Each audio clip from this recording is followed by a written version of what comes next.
I can't see anything. Or do I just press this agenda thing here? Kate, it is saying that we are live streaming. Right. Yeah. Okay. Thank you everybody for logging in to this Zoom video conference of the Safer and Stronger Communities Scrutiny Committee. I am the Democratic Services Officer for this meeting, and I'm assisted by my colleague Kate Sheldon, who is the host of this virtual meeting. We will proceed to introductions and housekeeping in a moment, but just a couple of points to note. The meeting is a public meeting, and in alignment with the new regulations which permit meetings to be held by remote means, it will be live streamed for the public to view. To make the meeting run as smooth as possible, can I please ask that participants in the virtual meeting room leave your microphone on mute when you are not speaking. When you want to speak, please raise your hand to the camera and only unmute when the chair indicates that you can speak. Just some housekeeping. If at any time any member loses the ability to hear or to be heard, they must alert the chair or the host as soon as possible. And you may see members looking to the left or right of their screens. This is because they may be looking at an additional screen or device containing the agenda papers, not because they are distracted. I will now hand over to the chair of the meeting, who will give the welcome introductions. Thank you. Hello, and thanks everyone for coming. We've got what looks like quite an interesting and topical presentation and set of questions we can ask in relation to it coming up on domestic violence, and particularly during COVID, where we know there's been a lot of issues with people unfortunately being locked in with abusers. So we can hear firsthand from some of our partners in the city about their experiences in helping people through that awful situation. Before we get to that, in terms of apologies for absence, the only apology I've had was from Councillor Anne Murphy. Is there any other apologies anyone needs to flag? No, Chair, I have no more apologies. No, okay, thank you. I don't think there's anything we need to exclude the press or public for. Are there any declarations of interest from members of the committee? Just quickly check. No, you're either shaking your heads or not engaging, so it's a good sign. And there haven't been any public questions or petitions submitted for it. So we can get straight on to the first item, which is the update on domestic and sexual abuse during COVID. So I'll pass over to Alison Higgins from DACT. Oh, Adam's waving at me, sorry. Sorry Go to ahead, be Adam. There was just one thing on the matters arising from last set of minutes. I skipped over the minutes, didn't I? Sorry. Yeah. There was, I think there'd been one incident, I think, of hate crime reported in the Jewish community, and it'd been agreed to contact Sheffield's rabbi. I do think it's important, though, to recognise that something like half the Jews in Sheffield may not be affiliated to any particular synagogue. So the rabbi will have knowledge of one section of the Jewish community. And the other thing, and I particularly think about, although there's not a big Jewish community in Sheffield, I would imagine there will have been a substantial number of Jewish students. So I just wanted to raise that as a comment, really. Yes, thank you, Councillor Hurst. Yes, as I navigate two screens and 21 pictures of people in front of me on one of them, I did miss over the minutes. So before I bring Karen in, is it on the minutes, Karen? It was just to say that I didn't know if we were going to do just acknowledgement to Councillor Pat Midgley, who's passed away. She was at our last meeting, and I just thought it might be nice for the committee to acknowledge that, that's all. Yeah, okay. I think that's a great idea. I know we did it at council, but I don't think it does any harm to do it again. Should we have a minute of silence again for Pat, who sadly lost her life in a battle with COVID? So can we just take a minute silence, please?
Thank you, everybody.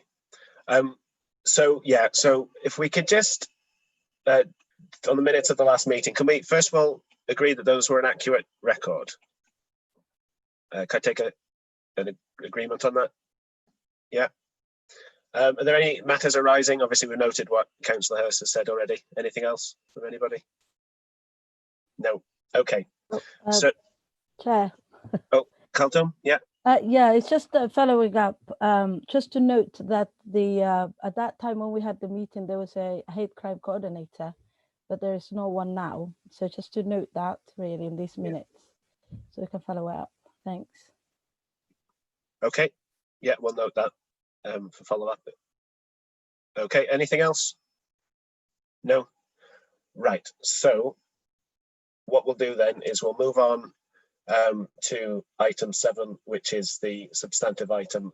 So I'll pass over to Alison Hughes, who works through the council through DACT, and she'll give an overview of her report and then pass on to some of the partners that we have here with us today, Fozia and Julie from Women's Aid, Kazala and Shireen from Roshni, and Sam from IDAS, to give a VCF perspective on it, as well as obviously the council perspective, and give the voice of the people that they support through that. So I'll pass over to you now, Alison, if you want to take over. Yeah, thanks everyone for inviting this subject onto your agenda. It's very timely. So the report that has been sent to you is the Rapid Health Impact Assessment, which had just been completed at the end of August. So it felt appropriate that that was the report for scrutiny, because obviously it's trying to look at all the issues in relation to COVID and domestic abuse.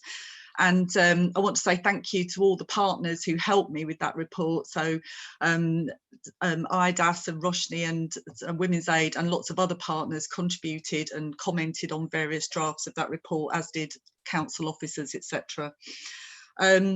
So domestic abuse is a really serious issue in Sheffield, as it is in all cities and all areas around the country. And the Violence Reduction Unit has recognised that domestic abuse is a key issue that needs to be addressed in order to bring down violence generally, because it's the sort of issue that impacts on young people and children, so that they go on to have less fulfilled lives and get into issues that cause further violence.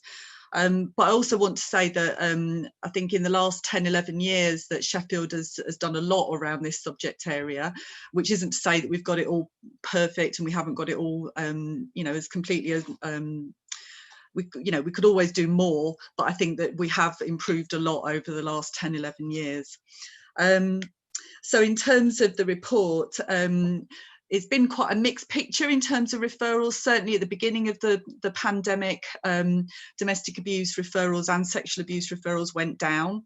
And that's because probably people were hunkering down in lockdown and thinking they would ride out the situation.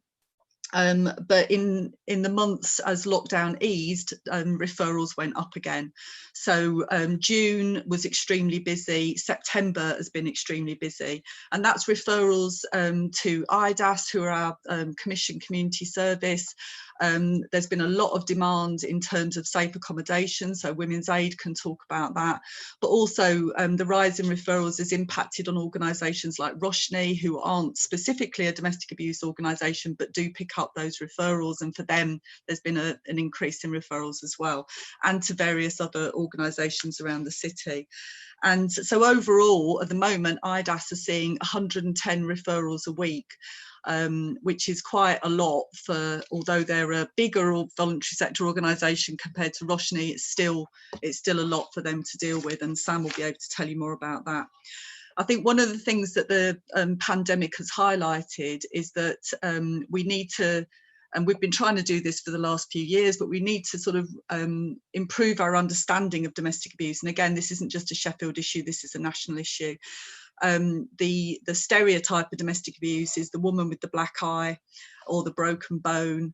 And what we've understood more over the last few years is about the impact of coercive control, which is that kind of incredibly controlling situation where somebody hasn't got the space to do what they want to do. They can't meet their friends, they're isolated, they can't do all the things that that the rest of us would take for granted because of the abuse. And that's the kind of thing that's been brought into focus by lockdown, because during lockdown people were basically told to stay at home with their abusers, and then also you've got children living in that situation as well. And again, we used to have a view of children and domestic abuse that if they didn't witness it, then they weren't going to be harmed that much. And I think our understanding has come on a lot that if children are living in a situation with domestic abuse, then regardless of whether they're in the same room or not, when that's going on, they are impacted, and they are impacted a lot. So again, that's been exacerbated by lockdown. One of the other things is that the services, the voluntary sector services that we commission and that we don't commission, have worked really hard to improve or increase their reach to people during lockdown. So they've put lots of things online. We've had online chat facilities being extended. The police have done an online reporting form. So we've tried to, they've all tried to reach out in imaginative ways. And for some people, that's really worked. For other people, it hasn't worked. And sometimes that's about they haven't got the skills and the confidence or the equipment to use that, to use those digital methods to reach out. But for other people, because of the nature of domestic and sexual abuse, it's actually because they can't do it, even if they have got the iPad and the Wi-Fi. They can't do it because they're living with their abuser still. And so it's been really hard for some people to reach out. So hence that drop of referrals that we saw originally. What else am I going to say? So the other things that have happened is we've seen a bit of a rise around LGBT people seeking support, but we have had a project over the last year where we've been working with Say It to raise awareness in the community and in services that LGBT people are affected by domestic abuse as well. Roshni will be able to talk about the impact on BAMA people more, and BAMA women in particularly more closely, but we are concerned that that lockdown has had an impact in terms of a disproportionate impact, in meaning that people who've already got language barriers and have already got some kind of distrust of services and lack of awareness of how things work might find it even harder to get in touch with services during COVID.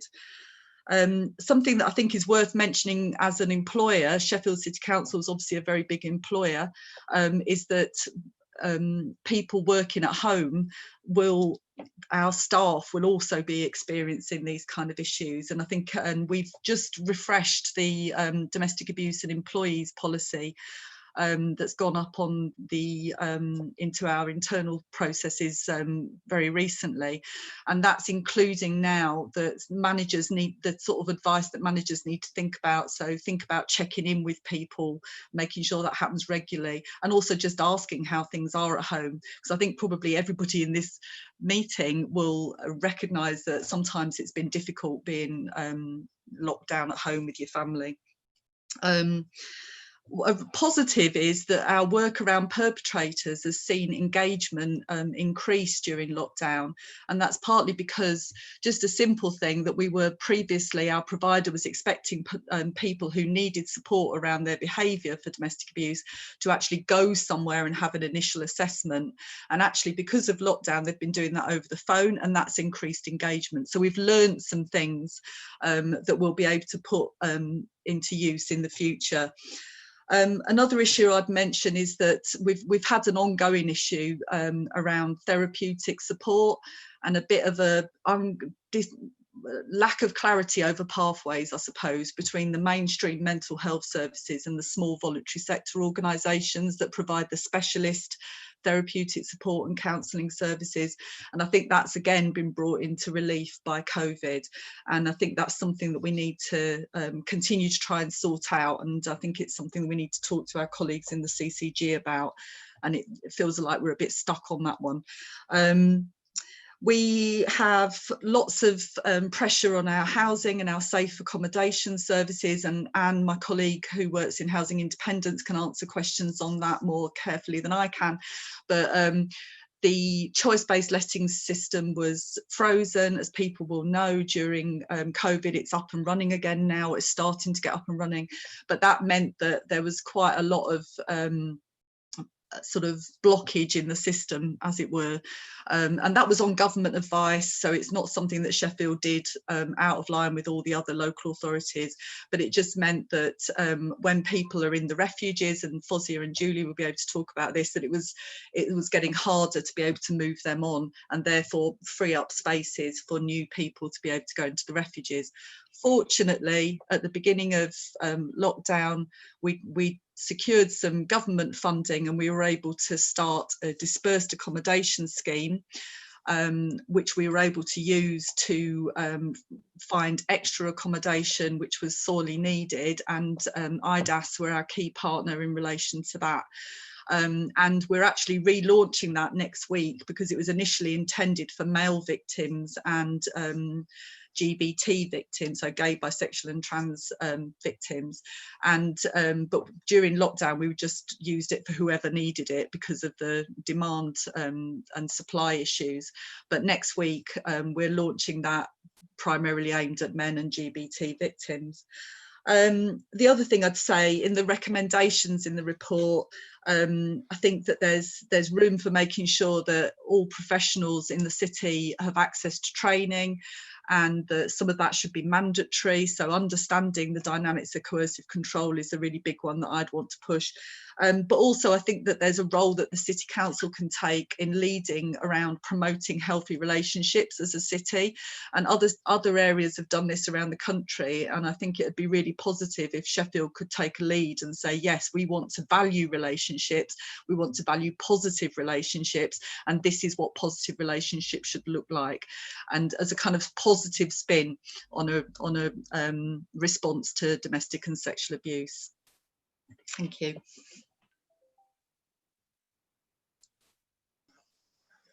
Thank you very much for the overview, Alison.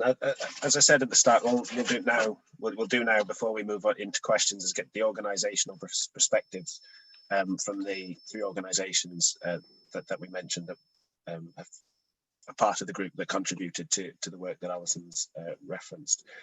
So if I pass over now to Fozia and Julie from Women's Aid, do you want to give us the view from Women's Aid on how things are, and what we, not just how things are, but also what we can do to help and maybe learn from your experience as a council. Hi, I'm Fozia.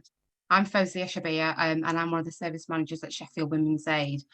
Thank you for inviting us. Women's Aid have run 2 refuges in Sheffield, in total 36 flats, plus 2 crash pads, which will take emergency referrals, if you like. You know, if there's been an incident and the police have called out and the family need space that night, we've got that ability as well. We're always full, that it's not enough for the city. During the pandemic, quite early on, when the government advice was work from home, that's where we were sort of going towards getting all the IT, getting people ready, but it became quite evident quite quickly that actually it wasn't possible for staff to be working from home. 36 families who led domestic abuse, there's mental health issues, there's families were self-medicating with drugs and alcohol, there's children present. We needed to be there to manage all of that. So we've worked throughout. We have support workers that deal with the families, plus play leaders that just play with the children and do more sort of ordinary things and make it a fun environment, if you like. What else? Julie, do you want to come in? Yeah, we've tried to be very creative in the way we work due to pandemic, trying to keep staff safe because they're working in the refuge, and you know they've done a brilliant job. And we've also So we found creative ways to work with women and children. That's been good, and we've also got a psychological service that commissioned by through Sheffield City Council, and that's been absolutely necessary. And we managed to get a bit more funding and increase the amount on offer, and that's been crucial and very good. Yeah, and we've just had an outbreak at the refuge, and you know, our commissioners and contract managers have been very supportive, and we've managed to keep it quite contained. We've also had a lot of we've had an increase in women phoning us up daily.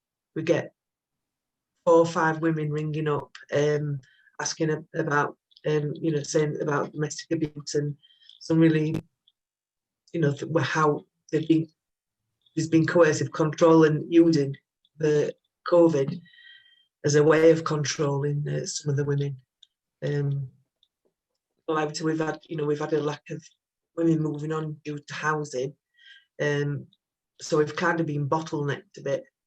But hopefully now that's moving on, and the next spike of the pandemic will probably, you know, we're going to have plenty of space, hopefully. Okay, one of the good things that did happen. You're back. Sorry. I was just going to add, Rosie. one of the positives that did happen when the choice-based lettings were sort of like stopped. The council allowed our women to be put forward for direct lets, so they could still be rehoused and through a more direct route, if you like, and that did help them. And there was probably about 8 or 9 families that were rehoused when there was no choice-based letting, which meant that there was more space for newer families, or there was space for newer families. And even, you know, there was the grant schemes and all those things. There was a bottleneck, but it actually worked together to allow families moving on, so we could have more families at the refuge.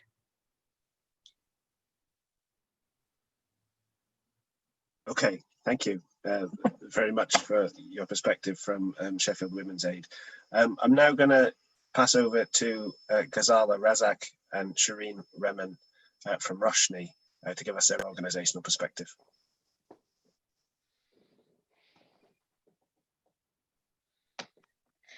Hi, my name is Ghazala Razak and I'm the Centre Coordinator of Roshni, Sheffield Asian Women's Resource Centre. So Roshni is a grassroots BME organisation that works predominantly with the South Asian community in Sheffield, and that's in Sheffield we're looking at the Pakistani community, which is the largest community, and the Bangladeshi community and the Indian community in the city. So we're a citywide organisation and a resource centre that's based in the Sharo area of the city, and we've been going for about 28 years now. And over the years, our services have developed in response to the needs of the communities that we've worked with. So over the years, we've run projects working with young people, projects working with carers, projects working with older people. An array of different services have been provided over the years. One of our main projects at the moment is our empowerment project, which is about advocating for women. So it's an advocacy project, and we support women with a whole range of issues. And it can be from women who can't read and write that need help with reading letters and letters explaining to them, to women who are in crisis, and that crisis could be because it's a domestic abuse situation. It could be because, you know, a woman's become widowed and she just doesn't know where to start with the whole system because she's never been exposed to it before. So we have a whole range of women that are supported through that service. Over the lockdown period, like everyone else, we've been working from home, and we've been able to keep a service going over these months, and we're really proud to say that we've been supporting 40 to 50 women every week through our organisation, through the different services that we've provided. So for example, we've been running our outreach session, which we used to do at Roshni and at Darnall Community Centre and at Tinsley. We've been running it from home over the phone, so twice a week over the phone we've been providing support to women and helping them over the phone, over the internet, in whichever way has been possible to keep, that support going for them. So in terms of domestic abuse, what we've picked up is that we've seen an increase in the number of cases coming to us. So we've seen a threefold increase in the number of DV cases coming to us. And so, so that's been an issue in terms of capacity and in terms of, managing that. And so we've been, working with existing sort of service providers in the city, organisations like IDAS, where we've tried to look at where we can improve, referrals to them, where we can improve, joint working between the organisations, so that pressure from our organisation, can be relieved a little bit, because we're not funded or contracted by the city to provide DV services as such, and for that reason, in terms of providing the best service that we can for our community, we always say that we are an organisation that is the link between the community and mainstream services, and that is our aim, for women to be able to take up opportunities that are available to everyone. And to assist that process, we provide that stopgap for them.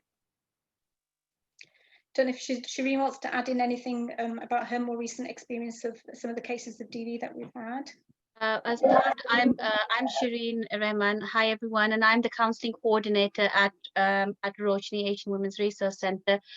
Counselling is part of the empowerment project, so it's only a tiny part of the empowerment project.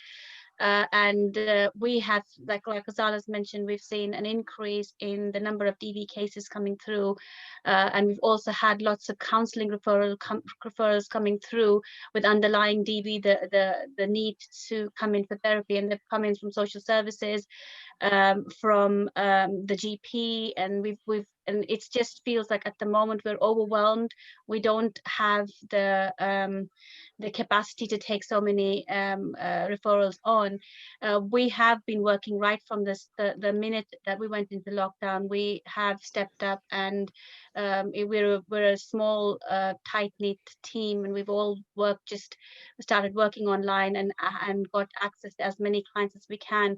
And we have seen a lot of Roshni has a very solid trust base within the community. Community leaders and members really have a lot of trust in the services we provide. So we do see people coming to us because they feel they can trust us. They can feel like if we were to signpost them, or if we were to give them information, they feel like they have a lot of trust on that. And I think sometimes when it takes a lot for them to come forward, and then if we were to then signpost them across, we find that sometimes we lose them, because it's taken a lot to come to this point, and then it's like, it's just like if you send them across. So we've been supporting them, we've been offering them choices to say, this is the service we could refer you across, but many of them, it's because of the way they feel and how difficult it has been for them to come to this point, that they would prefer for us to continue working with them.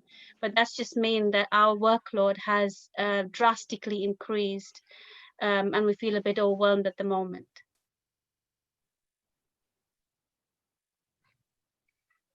Thank you. Thank you very much. So I'll now pass over to Sam Golding to give us the perspective from IDAS. Afternoon, everybody. My name's Sam Golding. I'm the South Yorkshire Regional Manager for IDAS. IDAS is the Independent Domestic Abuse Services, and as Alison said earlier, we're the commission service to provide the domestic abuse support to the residents of Sheffield. So IDAS, we have a referral hub, we have the helpline that we deliver, and we have our community team alongside that sits our facilities team.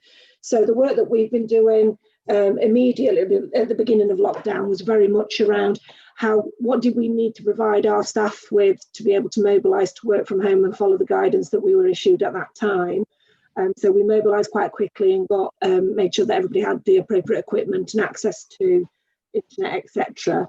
And we were fortunate enough to quite quickly mobilise our offers of support to virtual means, but what we were becoming quite aware of quite quickly is that not all the clients had access to, say, a smartphone to be able to have video face-to-face support with their workers.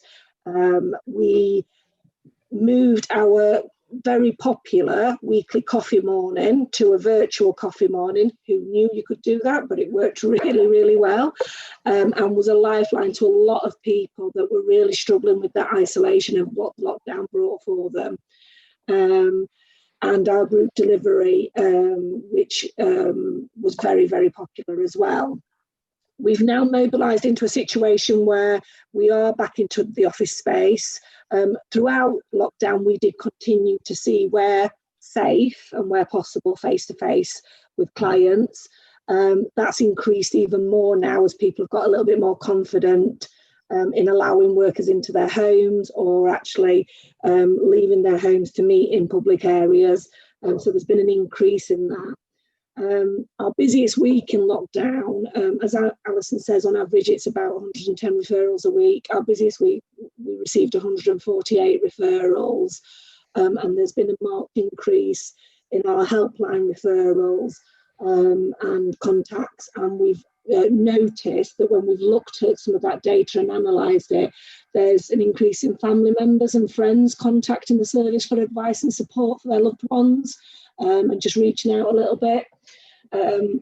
We've some success stories of what's happened over lockdown. We've still managed to do 2 rounds of recruitment and successfully induct people.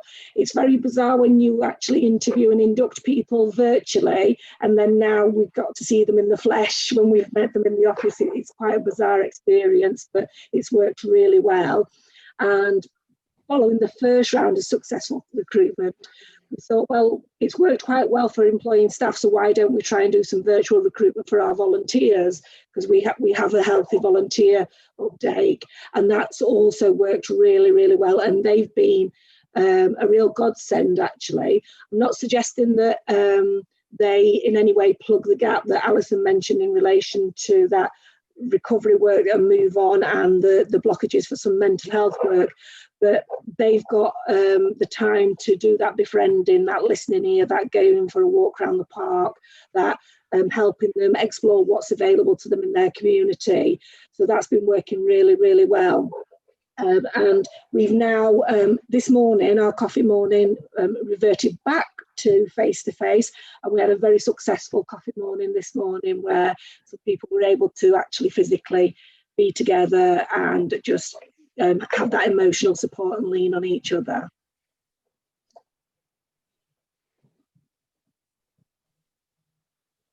Okay, thank you, Sam. So before we move on to questions, we've actually got Councillor George Linders-Hammond with us, who couldn't come at the start because of a previous meeting, but he's here now, and I thought it important for him to hear the debate and discussion that we have, and I thought I'd give him the opportunity to say a few things now before we move into questions. And also when we get into questions, some of your questions could be directed to him as well as the others that we've had present so far. So I'll pass over to you now, George. Thank you, Ben, and thank you for inviting me here today. As Ben says, I'm just simply here today as the cabinet member responsible for commissioning the services we have in Sheffield, to really say to you all, I guess, that in this hugely hard time, both for our country, but also nationally, in terms of the overall recognition and support that is out there for tackling the absolute national scandal, which is domestic abuse. I am confident that we have really great partners in Sheffield who are committed to that goal, and a really fantastic team led by Alison in the council that managed that. I think the really interesting thing to say about is that what you've heard today and what I've heard when I've been briefed on this over the past months is that the effect of lockdown on domestic abuse is quite nuanced. There's some really, really difficult situations, but actually only by really listening to the people that are out there facing that and dealing with it can we understand the implications. And I think what has come through to me more than anything is absolutely, yes, there have been some really negative implications, but nothing should take away from the fact that overall this is an area of national shame, really. I want to say that we don't, as a country, take seriously enough, and it doesn't really matter whether it's lockdown or not lockdown, taken that there are some really, really severe particular situations, that we have a culture which doesn't push back enough against the against some of the things that happen. And I want us to be a council that fights against that. And I've said that I don't think that, you know, the total amount of money that goes in the area is enough. And I want to see that change. And as difficult times maybe for the council in the next few months, we ought to make sure that we both protect and, as far as we can, working with things like the Home Office, where they are doing the right thing, and I hope they are doing more, capture what resource we can, and also make sure that as much of that is going into ending violence against women and girls, not just dealing with the consequences, as much as that job is really important. So yeah, I'm just here to listen to what you've got to say. I don't want this to be something that people don't feel they can't access, and if there's any questions I can answer, of course I will try and do that. But I think you've got some real experts here that, as you've just seen, who hopefully be able to answer your questions. Thank you. Okay, thank you, George. Right, so I'll open it up to the panel for questions. So if you just wave your hand and sort of bear with me, I've got a game of celebrity squares in front of me, and I'll try and make sure that I get everyone as I can. So I'll start with Councillor McGowan, and then I'll move on to Councillor Rivers and then Councillor Hurst. If I didn't say your name, keep waving, I'll catch you. Thanks, Chair. I just first of all want to say thank you for the fantastic work you've done in really difficult circumstances and for keeping going. It's absolutely amazing. So thank you for that. I totally, Sam, just before I forget, just to say I worked for the University of Sheffield and did 200 interviews via Zoom, and it's amazing what you can achieve, and some of it does work. So leading on from that, it was, you know, yeah, we've adapted, and some things have worked, and the things that have worked we don't want to lose either. So it might be, you know, Zoom meetings might be something we never thought of doing before, but it might be something we can keep, and it doesn't work for everybody, but it might just capture the 1 or 2 people that it does work for. So it's about keeping hold of those things that have worked, or not throwing it all back out again and going back to groups and things like that, but keep trying to have a mix of everything, because we need to capture these people. I was really interested, Alison, in what you said about the employer policy, and about the council being a big organisation, because I've just said I work for the University of Sheffield, and that's a big organisation. I'm not aware, but they might have bypassed me, about anything like this in our organisation, but they might have, and it just hasn't filtered down. So it's about, you know, we've got 2 big organisations like the universities, but we've also got the NHS and everything else, other big organisations. And I wondered about getting those kind of policies out there, because you said about championing this kind of, what was it? I wrote it down, I can't read my own writing now, but healthy relationships, which made me think about working with the Students' Union and trying to tackle this at an early age as well, getting the younger people aware of it. So I just wondered if there's a whole connection there that the council can take forward and approach. Thank you. Does anyone want to respond to that? Do you want me to come back?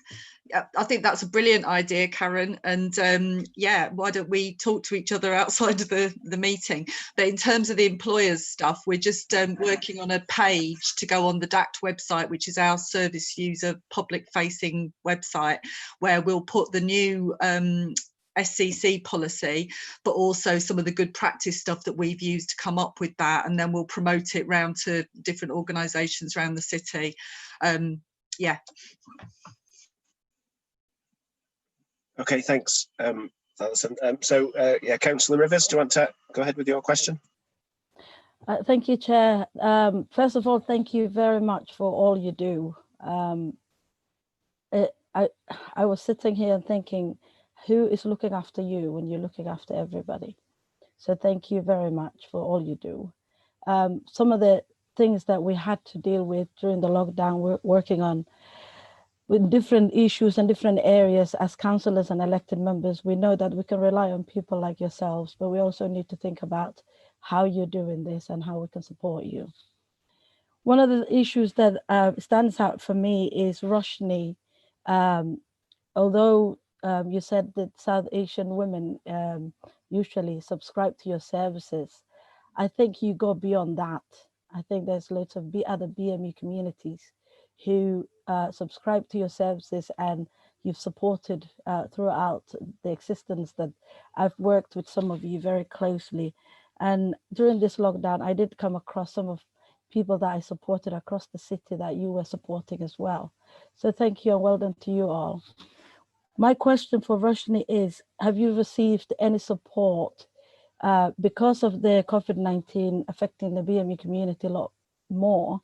Have you received any specific support based on the fact that you've got communities that are underrepresented, but also might not be able to go to other services? And I'm not saying other services don't support BME communities, absolutely you do. But because of that reason, you might have a lot more people coming to you from the refugee communities. And I certainly know the Somali community is supported by you to some extent, especially with FGM. So was there any specific support that you had during this lockdown? Because the number might be going up. Ghazala, you might. Yeah, I was going to say, I mean, resources wise, nothing extra has come through as yet, but that's not to say nothing will. So we have, been, our voluntary sector grants officer, Emma Redfern, she's been asking me, what extra, needs have you got because of the lockdown? And so things like laptops that we've had to get for staff, smartphones we've had to get for staff. And so, we've been paying for them at the moment out of our own reserves, but she has said to me that I'm going to be taking it forward to try and get you reimbursed for for costs that you've had to incur over and above what we had anyway. And then in terms of other sort of funding pots, there are funding pots out there. So like we've made an application to South Yorkshire Community Foundation, to try and get a part-time support worker just to support the staff, because the staff are just completely overwhelmed with the amount of work that we've got. And also you've got to also recognise that because of the effect of COVID on the BME community, which is disproportionate, some of our staff members are affected. So, for example, we've got a staff member at the moment whose father-in-law passed away over the weekend due to COVID, and she's off work now. And now I've found out that she herself has got COVID. So, we've got shortage in that sense as well. So, any resources are welcome, but we're also, struggling because our volunteers aren't on board at the moment as well. So the volunteers that we had in the office, and we had a huge number of volunteers, we work with about 60 volunteers on average over the year. And that can be from admin staff to counsellors to advocacy workers. We haven't got all of them on board. I mean, we've got an odd few on board, but the majority we haven't. And so that's putting additional strain on us as a staff team as well. It's not always about money, but at the moment it is about money, because if we had resources, we could fulfill the capacity that we've got at the moment. What we're struggling with, we could have overcome it. Thank you, Ghazala. Okay, thanks for that. So I'll go to Councillor Hurst, and then after that it's Councillor Dale. Okay, just so you know where the list is, and I've got Tim just now. Thanks, Tim. Okay, so yeah. Councillor Hurst. Yeah, I can't remember at what page it was on there, but there were two questions. I think it's probably more for Alison, but I'm sure the others will come in if they want to. The first issue was apparently in terms of women, pregnant women, because they can't be, because on the first time they're not necessarily accompanied by the husbands. I think there was a report that actually we're picking up more potential abuse at that stage. So while on one hand, I think for the vast majority of us, it's better that the partner automatically accompanies, is there a lesson to be learned for the future when the crisis is over about ensuring that pregnant women who are in a very vulnerable situation do actually get the opportunity, or I actually think not the opportunity, that there is some automatic catch-all where at least at some stage a midwife or somebody is seeing them unaccompanied by a partner so we can pick things up. And I think that's especially important as we now realise that just because the child isn't being directly abused, we do not want children being brought up in abusive homes. And then again, I can't remember where in the report it was. I read it before, and I know you're supposed to put the page numbers down, but I can never get myself organised enough to do that. But we were talking about helplines, which seemed to me a very tangible and constructive thing to offer people. And I was just wondering about identifying resources, both in terms of the technology, but also the thing about helpline is you've got to pay somebody to sit at the other end of it. So I was just wanting to cover them, please. Thanks, Chair. Are you okay? Yeah. So on the pregnant women issue, the guidance for midwifery and for health visiting is that they should see women on their own and ask these questions. And it's like, I think it's 3 times in the pregnancy and certainly afterwards for health visiting. And I think it is learning, and I think it's important that we pick that up with our health colleagues. And I think the issue is that while it's in guidance and professionals try and do it, sometimes people who are being abusive will go to great lengths in order to stop somebody being able to talk to a professional on their own.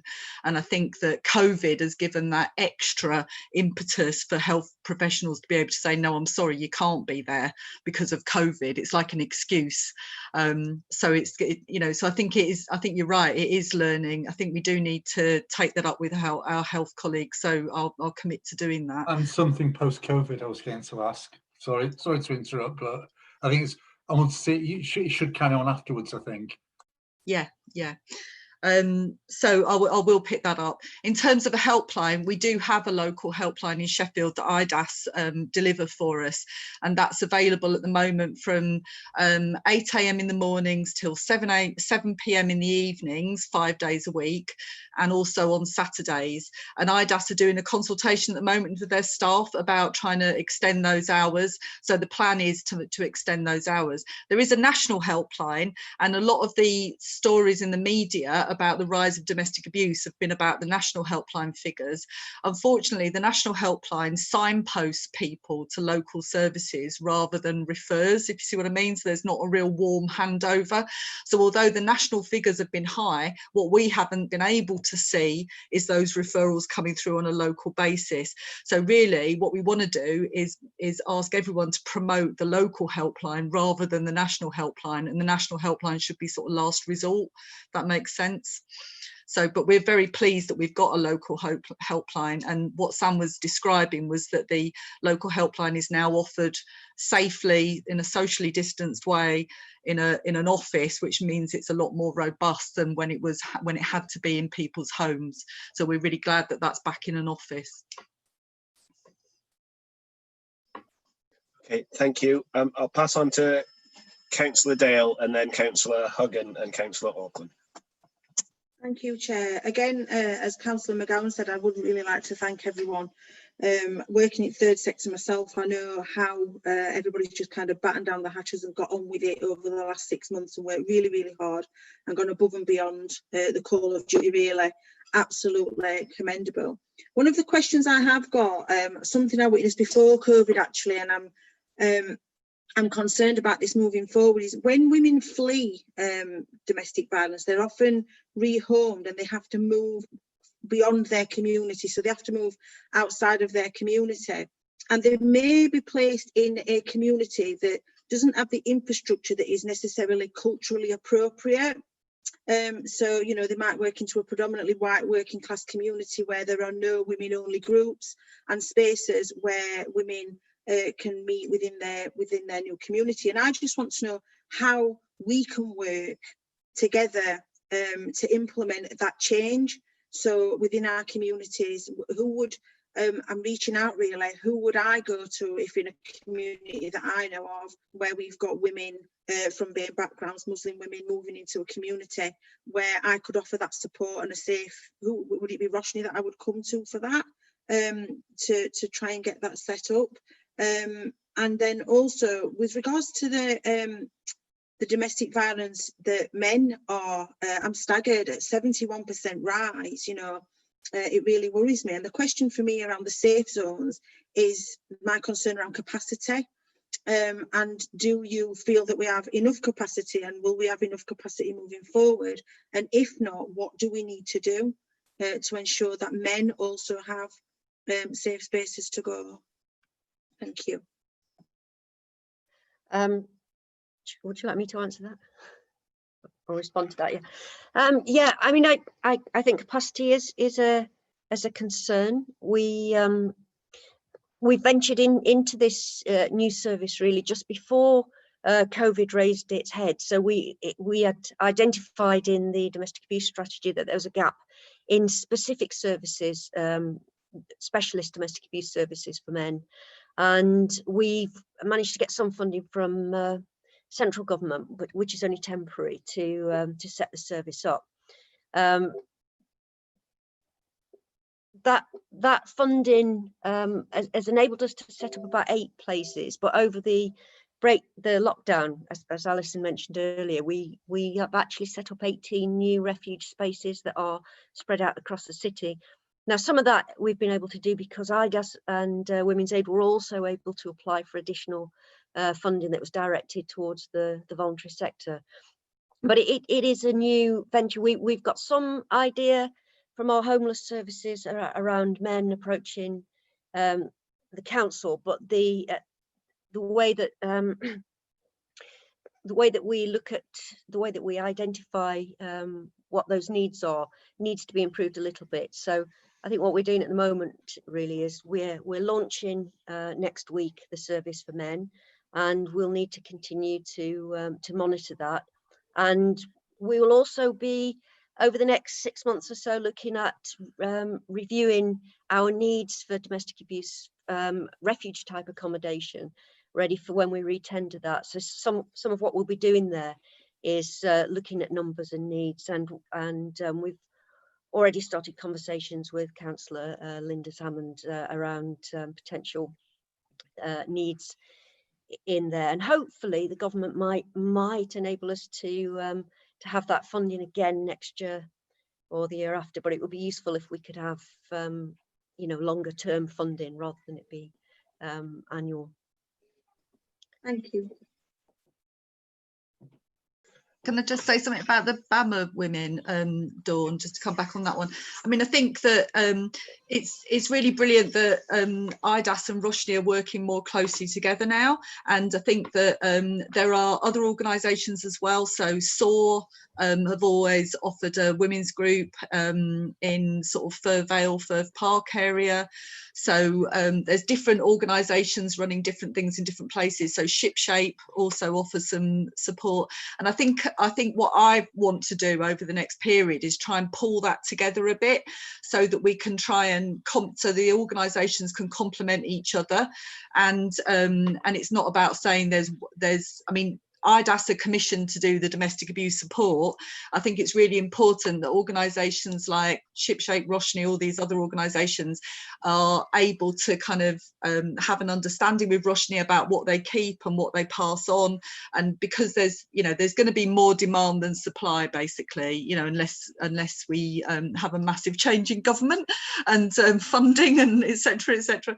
So so I think that those pressures will still be there, and I think the answer is for the organisations to work closely together. That's great. So if I'll pass on to Councillor Huggan, do you want to ask your question, and then I'll move on to Councillor Auckland after. Oh yeah, I'm in awe of all the work you do, I must say. But I want to ask Councillor Linda Hammond, because one of the things is that ensures adequate provision of good quality, safe, appropriate emergency accommodation. It's obvious that it's under pressure from some of the figures that I've been hearing tonight from the various groups, various organisations. Are we going to see something from the or we like to see a report come forward that puts extra investment into more accommodation for people escaping and moving away from domestic abuse situations? Is this something we're likely to see in the next few months from a cabinet report anywhere? As the first question. Thank you, Councillor. The direct answer to that is the conversations that are happening at the moment about the next stages of our commissioning for our accommodation-based services. In terms of the financial envelope we're working within, absolutely it is really tight in the council. It absolutely has been protected relatively, and that's something that's really important. I think one other thing to say about that is that the money that come from central government is pretty important at the moment in terms of the level of our of the accommodation-based support that we're able to have. In those conversations and that commissioning process, which will end up, as you say, in a cabinet report or an ICM, we will do what we can, and absolutely, I'm an advocate internally in the council and more widely for the most resource we possibly can to answer the pressures that you highlight. It is something we have to do. It is something we also have to do under incredibly difficult circumstances, both for the council, but also, I would say, in a context of having some encouraging signs nationally in terms of what the Home Office has been doing and saying, but actually probably a strategic approach to funding domestic violence services, which is somewhat lacking, even if sort of pilot schemes and other things are coming through. So absolutely, please ask me that question, or we'll talk about that when we come forward with firm proposals, because absolutely, I want to make sure that we are going in the direction of being, a national leader in terms of having the services we need. That's what we want to get to. It is really, really difficult. And I want to get there as close as we can. You understand, I can't commit directly to how our commissioning process will roll on further right today, but I'm happy to have further conversations in or outside of these meetings with you. Okay, no, thank you for that.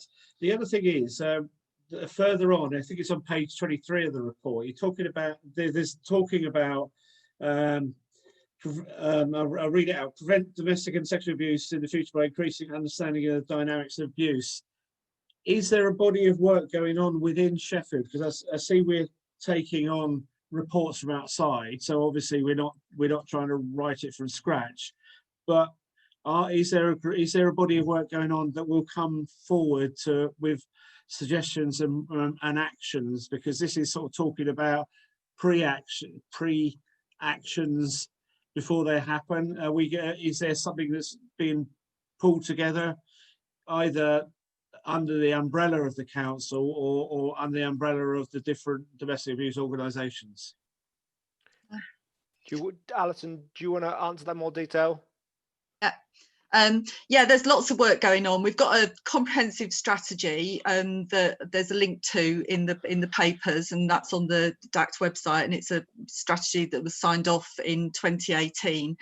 And it's we've still got lots of work to do, but one of the main pillars of that strategy was around whole family working, and so we've started to do a lot more work around perpetrators and also around children. So we've started to train staff in children's social care on a programme called Safe and Together, which is about helping people rethink domestic abuse and think about putting instead of the way of describing it, the quick way of describing it is stop asking why doesn't she leave and start asking why doesn't he stop, which I know is stereotypical because men are victims as well, but it's that a lot of agencies historically have done the why doesn't she leave, kind of how can she put up with that, and when you think about coercive control and everything it does, then you start to think about, well, that's why people can't leave. It's very difficult to leave situations, and the refuge workers and all the workers here today will know that. And so it's starting to change that mindset, and we're also pushing out training on coercive control. So Sam's organisation IDAS we commission them to provide training And also we work closely with the police. The police have got a big training program that they're just starting, actually, called Domestic Abuse Matters, which is about really trying to increase the improve the response from the police in relation to domestic abuse. And it's these same issues, really, trying to understand why somebody would find it hard to just suddenly leave a domestic abuse situation, and the impact on children, the fact that it's not just witnessing, and also the need to engage with perpetrators, because we can't ignore perpetrators. We have got to work with people so that particularly the ones that want to change their behaviour, and to also because that's what I was going to ask you, Alison, was what are we doing in terms of perpetrators? Because there's no point, because like, why doesn't she leave? When she does leave, that perpetrator is likely to repeat that pattern of behaviour again with another partner who won't be aware, because we all know how we're all on best behaviour for the first few months before the mask slips, so to speak. So what work are we doing on the perpetrators to end those cycles of domestic abuse? Well, we've got if you get convicted in court, it's the probation service that will deliver a programme to people that is about behaviour change.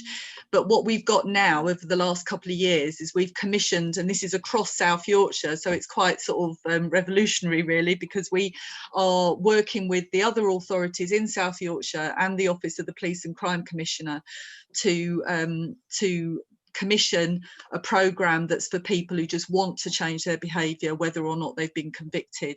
And that was what I was talking about in terms of, in lockdown, the engagement, the take up of that support has gone up quite a lot, and the completion of those programs has gone up quite a lot.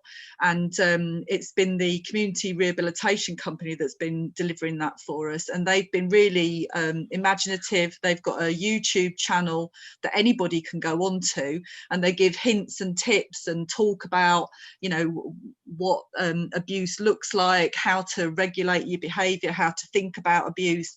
So, and we did a campaign actually just at Christmas as well. We had a big push on the Inspire to Change programme, and on the new H&M building on the moor, we had a big advert up there for a few weeks. So we have been really trying to push this forward, but also the Violence Reduction Unit have been keen to develop work around schools and around young people, and luckily this all ties in with the relationship and sex education that is going to come in as a mandatory requirement in schools next year now. So there's a lot going on, and I've just been up to the De Hood Boxing Centre this week, and they have got some money from the Violence Reduction Unit to do some work around awareness around domestic abuse with the boys and young men that come in and use their facilities. And so that's a really exciting bit of work, and I think that's the kind of type of thing that we should be taking forward. And I think it is brilliant to talk to them about how they can start to sort of challenge ideas and assumptions around relationships with the people that come into places like that. Thank you very much. Great. Councillor Auckland, do you want to ask your question? Yeah, thank you. First of all, I've always been impressed with the work of the agencies working against domestic abuse, and I'm even more impressed now after what I've heard about what's been happening during the pandemic. And of course it's not going to get a lot easier, and you're all going to have to continue to work in this very hard way, so it is very much appreciated what you're doing. Some of what I wanted to ask about, unfortunately, has already been raised by other people, but in terms of the Violence Reduction Unit and the work that they're going to fund with young people, that is one of my big areas of concern, because I think, particularly under the heading of coercive control, there are young people, 16, 17, 18, who are actually experiencing great difficulties.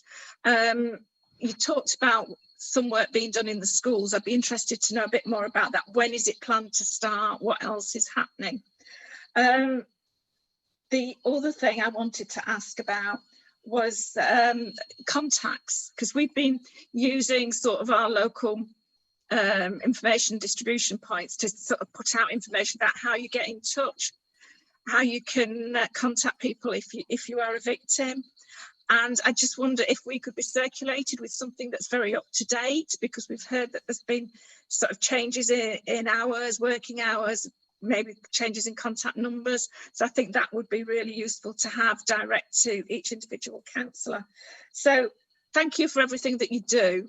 Particularly though, can you answer the question, and that might be Alison, about young people, 16, 17, 18-year-olds who are just branching out into serious relationships. And I am aware that there have been issues around coercive control in that area. Thank you. We're really lucky in the city to have an organisation called Haven, and they work particularly with young people and children around experiences of domestic abuse. So they work with the kids who've been affected, but they also offer programmes to schools, awareness raising and group work for kids who may or may not have been affected by domestic abuse. So they're there, but obviously they're a small organisation, there's only so much they can do. But the Violence Reduction Unit have given them some extra money to continue their work. But there's also a programme that was developed in Glasgow, in the Violence Reduction Unit in Glasgow, called the Mentors in Violence Prevention Programme. And that's about working with young people in schools who do a kind of peer-led model. So it's kind of working with young people, training them up on how to challenge their friends. So not how to challenge people in the wider community or challenge people that they're not connected with, so it's safe. But it's like, you know, if you see your friend sexting a photo of their girlfriend or somebody else's girlfriend to some other boy, you know, it's about saying, well, how are you going to challenge that kind of thing, or how are you going to challenge bullying behaviour? And that is being rolled out with some trial schools at the moment, is my understanding. So I think Chaucer School, for example, is part of it. So I went to a meeting about it, I think it was in July, but my understanding is it's starting and it's carrying on with those schools. So that's really, really exciting, because once you've got that original initial training in place, it's like the young people train the next load of young people that come up. So it's a kind of a really good self-sustaining model. And so I'm really excited to see how that's going to develop. But basically, so there's just a lot to be done in relation to that. But the other thing is, you know, we've got the opportunity of the relationships and sex education becoming mandatory. So I've been liaising with Sue Finnegan in the council, who's been leading on developing that curriculum, and she's actually using a bit of work we did with Learn Sheffield a couple of years ago that we've recently updated, which is a sort of like a big resource directory that's on the Learn Sheffield website, and there's pages on domestic abuse, healthy relationships, consent, sexual abuse, but also loads of other stuff like bullying and eating disorders and all sorts of stuff. And she's been using that, which is a directory of all the different support organisations in the city as well, as a means of pulling together her curriculum. So it feels like it's all getting joined up. So it feels like we're going to be in a better place next year than we ever have been, touch wood. Which isn't to say it won't all be finished, but it feels like we're going in the right direction. That's very reassuring and sounds excellent. Thank you for that information. Councillor Baker, and then Councillor Sanger after that. Thank you, Chair.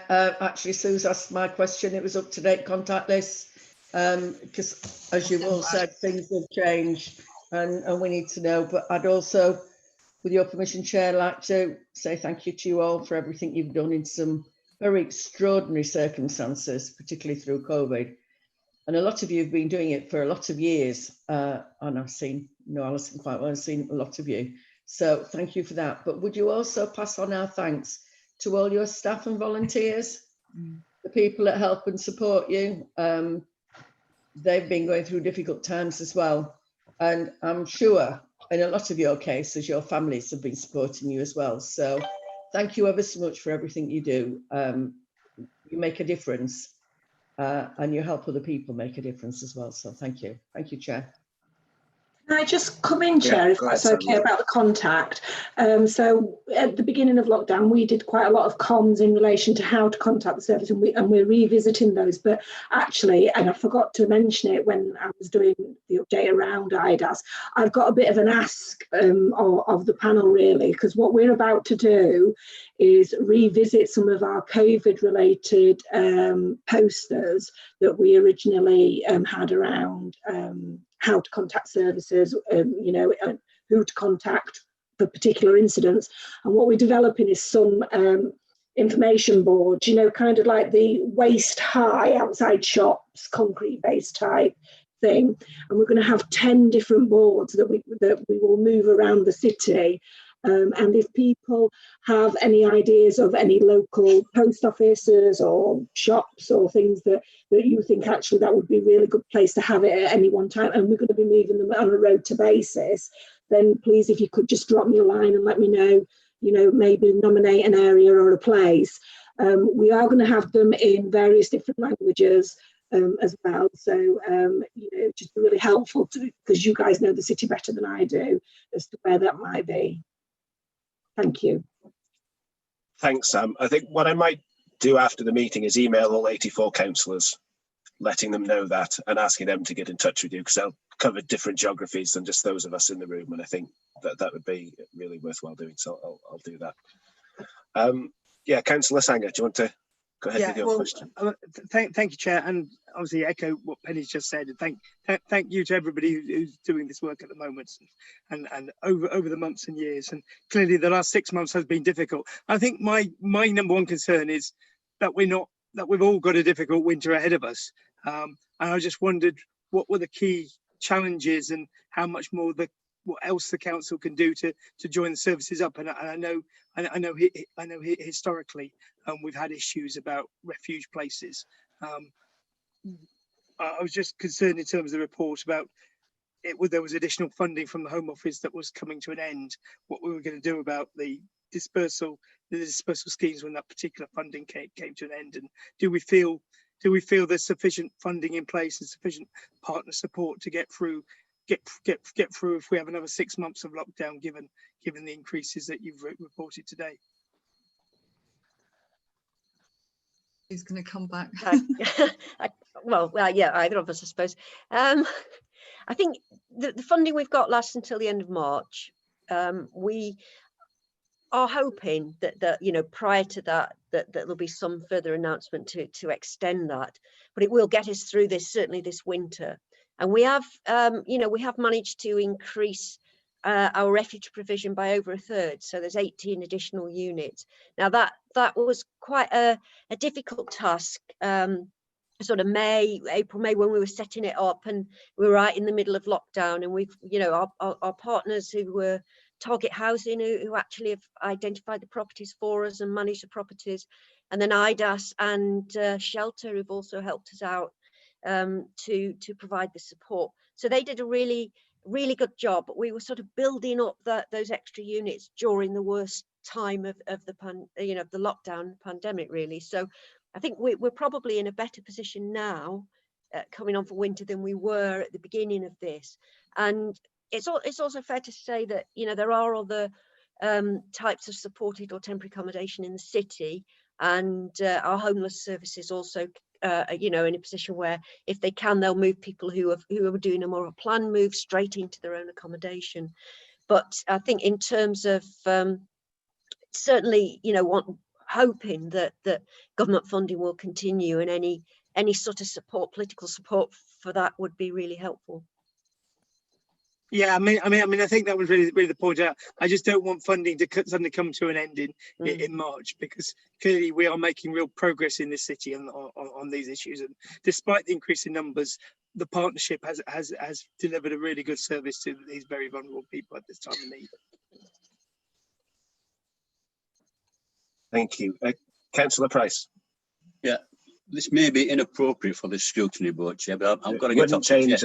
We expect that coming from you, Pete. It's the abuse of young children during the lockdown, have we seen an increase in it? I mean, I've had a horrendous example of a 1-year-old baby girl with a black eye and bruises, and it's not in this city, you'll be pleased to know, but I just wonder whether there's been any increase of that sort of nature due to the pressures on families at the moment.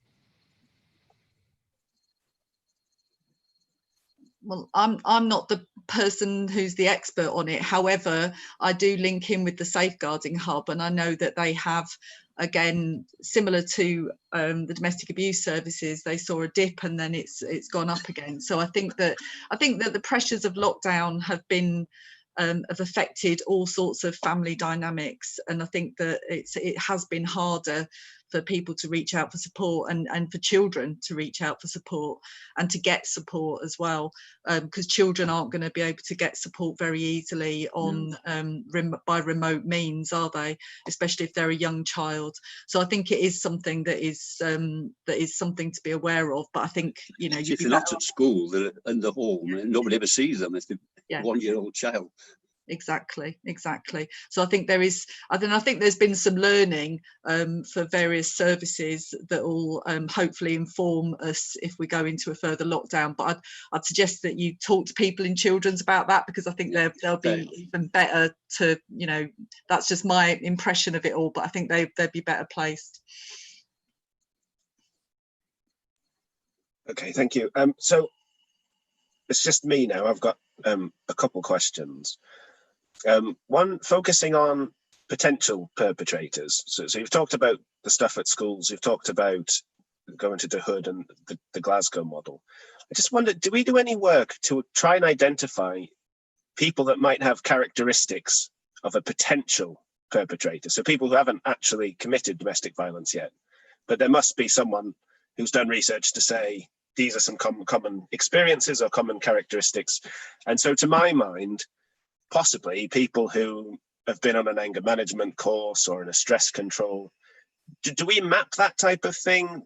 Do we have programs to try and head it off before it becomes an issue in a targeted way? Or is it just the more universal services that there's ideas that you mentioned about schools and those types of programs?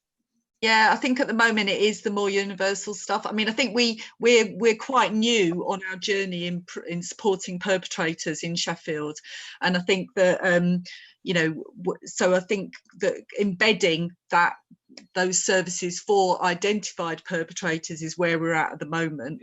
I think but the other things that the city's working on is being more trauma informed and understanding the impact of adverse childhood experiences, and I think those are both issues that well, it's the same issue really, that will, if staff are better at picking up those issues, you can start seeing where the vulnerabilities are, and adverse childhood experiences and trauma can make you more vulnerable to being a victim, but they can also make you more vulnerable to being a perpetrator. And I think we're on a journey with that one, but I think it is something that that, you know, when we do domestic homicide reviews, quite often the issues that come up are agencies not thinking this person is stressed, this person is using substances, you know, maybe I should think about, is there anybody who at home who needs attention, because, you know, this, if they're stressed and they're using substances and they've got mental health issues, well, maybe they're using domestic abuse as well. And so that's one of the things that comes up quite a lot in the serious end of reviews. So I think, as I say, we're on a journey, but I think you're right, Ben. I think there is more we could do, but we're not there yet.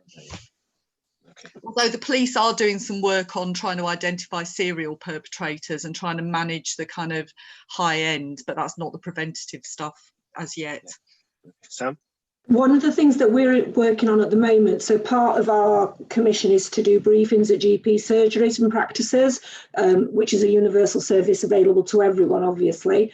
And we're working on a plan at the moment to actually take the message into the practices.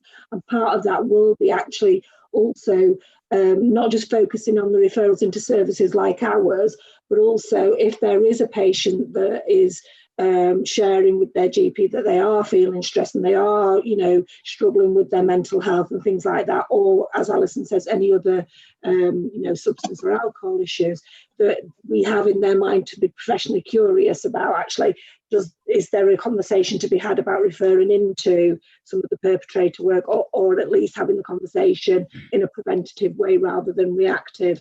It'll take some time. GPs are, notoriously difficult sometimes to get into, but we've got a plan that we're working on that we'll be rolling out over the next 6-12 months. Rose, is your hand up, I think? Yeah, I just wanted to highlight, we've been, the Sheffield Women's Aid has been working in a trauma-informed way and a psychologically informed environment, for sure,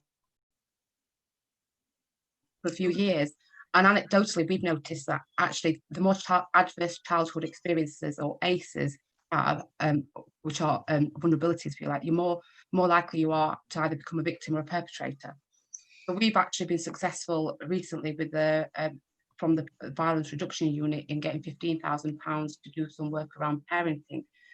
We've always got a group of families or women in the refuge who have been victims or been neglected and abused as children, now mothers, are expected to parent their children differently or have healthier relationships. And it's like breaking that cycle and working with very small children and bridging, making that maternal attachment stronger, if you like. So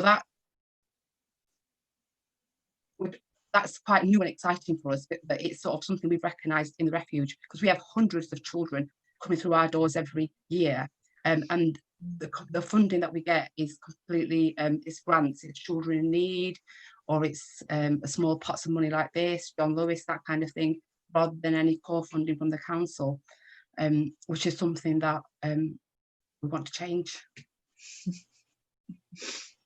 Okay, and then my last question is something I need to get more used to asking, I think, but what is the one thing that the council could do?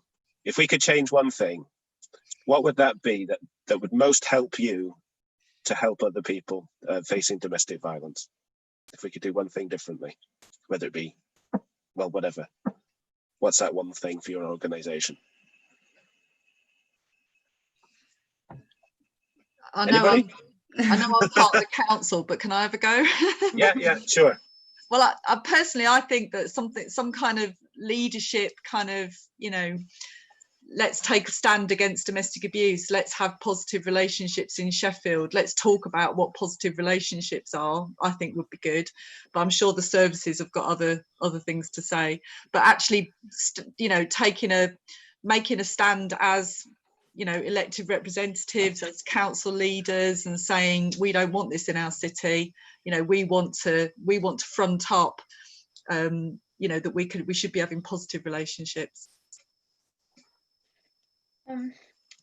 Yeah, I would echo some of that, Alison, and say that actually from a service point of view, it's to have that presence, to come alongside us with a voice and an advocacy as to what it is that we want to change in the city, and to really embrace positive language when we're talking about victims of domestic abuse, and challenging some of the victim blaming behaviour and language in society, in our communities. As Alison alluded to earlier, when we're talking about why doesn't the victim leave, why do they choose to go back, and those kinds of things.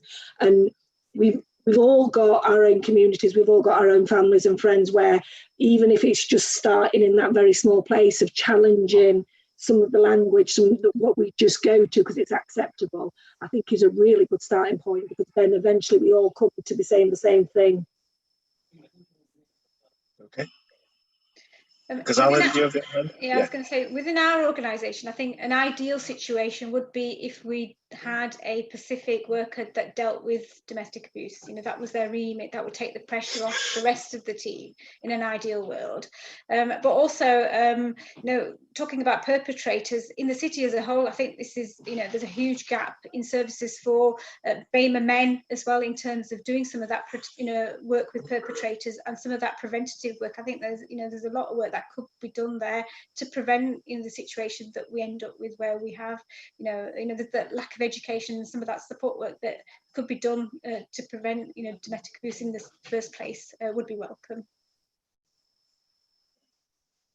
Okay, thank you. I've not had anyone else signal for a question, so thank you very much for coming and giving your contributions. And as others have said, thank you so much for the work that you're doing, literally being a lifeline to many people through these tough times. So thank you ever so much.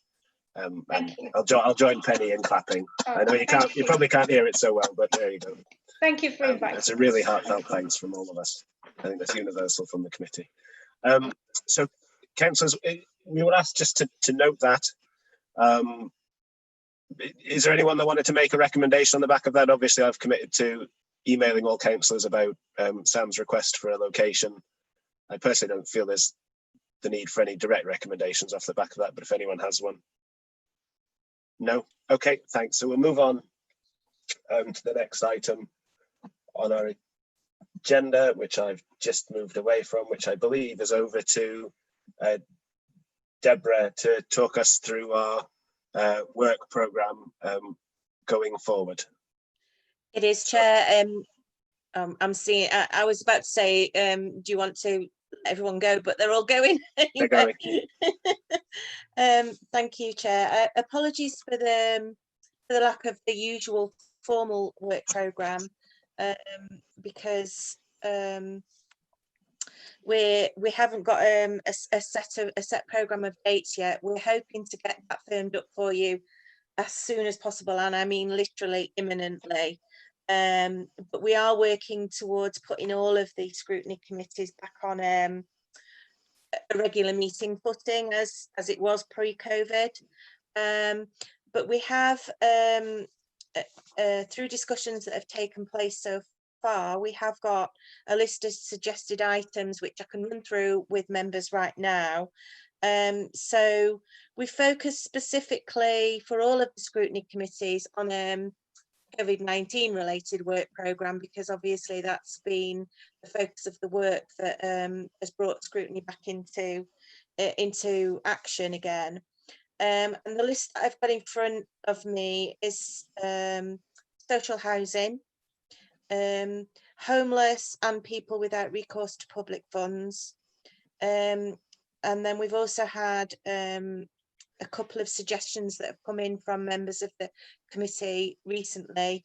One is about violent crime and antisocial behaviour. The member who suggested it was focusing on a particular area, but I'm thinking it's probably more of a generic issue across the city. And then there was a specific request about for an urgent item on Hanover Tower. So those are the that's the draft list of issues, if you like, that is up for discussion at the moment. And then obviously if we can firm that up, and then the idea would be to allocate that to firm dates as soon as possible. So my initial view on this is that we try and get the Hanover issue to the next agenda, because it's just come out as a report. It has been so long coming and is quite significant in terms of what it could mean. So I propose that we try and have that for our next meeting, and then leave me and Deborah to sort of see what we can work out from there. But if there's anything that you would like us to look at that Deborah's not mentioned, please do speak up now, or if not, if it's something comes to you next week, drop us an email and we'll do our best to make sure it's in. I've got Andy, then Caltum, and then Richard. Yeah, thanks, Chair. I mean, and maybe because I've only been on this committee since the beginning of the year, maybe you did this last year, but I just very aware on the police board I'm on the Safer Communities Partnership Board, the number of short-term resources and programs we've got going into Page Hall. Obviously, we've had the selective licensing, and I wondered if at some point we need a report to sort of learn the lessons and sort of find out what progress we've made and where we're going with that project, because there's clearly a lot of partnership work going on there, and I just want to know how it's doing, what the learning points are, and where we're going over the next few years with it.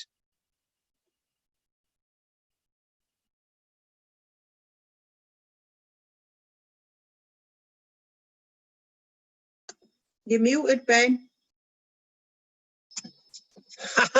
Great. Councillor Rivers, do you want to ask your question or make your comment? Yeah, I was just going to say, thank you for bringing the Hanover Tower report. I think that should be urgent, and you're absolutely right, Chair. And I think everyone agrees here. But I was thinking in the future, because the youth services coming back to in-house, I was wondering if we could put, and we've got the youth strategy is in draft.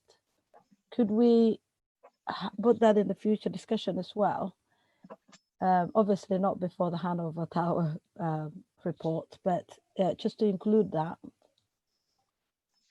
I think Deborah is going to say something. Yeah, Deborah's got a hand up. Deborah, do you want to jump in? All I wanted to say about that is I do think that that is on, certainly used to be, whether it still is on the work programme for the Children and Young People's Committee. So I think that would just be a conversation between yourself, Ben, and Mick, as the chair of that committee, as to the best way to kind of address that particular issue, whether it comes here or to children's. Sorry, Chair. Can I just come? Oh, sorry. Go on, Dawn. Go ahead, I'm just going to ask if we're allowed to do a joint one, because I think the children's and the youth stuff actually can link into the violent crime and ASB, and I think is there opportunity for us to have a joint one? Yeah. I was going to say the same thing, and obviously during the COVID-19 and even now, we're still seeing lots of serious youth violence, especially in Netherwich and Sharrow, Darnall, Bangreath and other places. So we cannot, and if we're talking about adverse childhood experiences and children and young people, and then the young people themselves, and therefore adults, we cannot separate the two. So we obviously, is a whole community we're looking at. So I would agree with Councillor Dale that we should have that discussion, but bring it together perhaps. Yeah, okay, I think that's a sensible idea. I think if me and Deborah take that away and talk to Mick and others and see what we can make happen on that. Councillor Shaw, do you want to make your point? Thank you, Chair. Obviously, the council housing services and repairs have been severely affected by the COVID outbreak and facing a very long backlog of repairs. Obviously, well, if I recall the previous our previous meeting correctly, they were already struggling under a huge backlog following the insourcing. So I would definitely like to see on the work programme some reports, some update from housing on basically how they are getting on top of that, or trying to move forward, including or maybe separately an update on the impact on Housing Plus, with like patch officers being unable to visit residents as they normally might, and wider impact on tenants and accessing housing services. Yeah, okay, thank you. We'll make sure that gets fed in. Is there anything else you need from us on that, Deborah? I think that's nope, that's fine. Fairly covered. Just one last thing from me. So at a chairs meeting, we discussed scrutiny going forward for the rest of the municipal year. The officer proposal at that time was for our committee to only have 4 meetings over the rest of the municipal year, this being the first one. I raised a bit of concern about that because, as we've just discussed through what we'd like to see on the programme, there's far more than 4 meetings worth of things, and none of them are little issues, not to mention the stuff that we have to do, like the Community Safety Partnership report and that. And it was sort of left that it would be down to the committee to decide whether it wanted 4 or to push to 6. So I would just like to see if I can get your backing to push back for the 6, but I think it's stronger than just coming from me if I've got the committee support. Lots of thumbs up. I hope that would be the case, thanks. And Adam's got 5 fingers showing rather than 1 thumb. Is that because you want to say something, Adam? So go ahead. It was very quickly, because I know that the scrutiny board that got most experience on is obviously the adult health and social care. And I think we decided quite early on, even over the year, that we would have more meetings with smaller agendas, because actually people concentrate and actually you do more scrutiny. And I think actually with Zoom, that's even more important, quite frankly. So yeah, I mean, you know, I don't particularly want to give up too many evenings, but by the same token, if I am giving up an evening, I want to be effective. And it's much easier to read one or two items and understand them before you get into the meeting. So yeah, I very much, I think we need more, not less. Okay, thanks for that. Oh, someone's phone's ringing. Okay, so I think that's all me and Deborah need from that. We can sort of work something from there. Obviously, we don't have a date yet for the next meeting. We'll make sure that that gets circulated as soon as we can, and we'll do our best to make sure there's not a 5:30, 6 o'clock mix-up like there was today. Thanks for persevering with us. Yeah, apologies for that, Chair. Yeah, and the next meeting will be relatively quick, because if you kind of work on a work programme similar to what we've had in the past, the majority of the meetings tend to concentrate around September, October, November, and then the early part of next year. So we probably are looking at monthly meetings for the foreseeable. Yeah, okay. No, that's great. I think that's what we want. We want to spend the time to get through the issues that we need to get through. So thank you, everybody. Like I say, we'll circulate details of the next meeting soon. And my first chaired meeting on Zoom wasn't a complete disaster, so I'm chuffed with that. Okay, see you. Have a good evening, everyone. Well done. Cheers.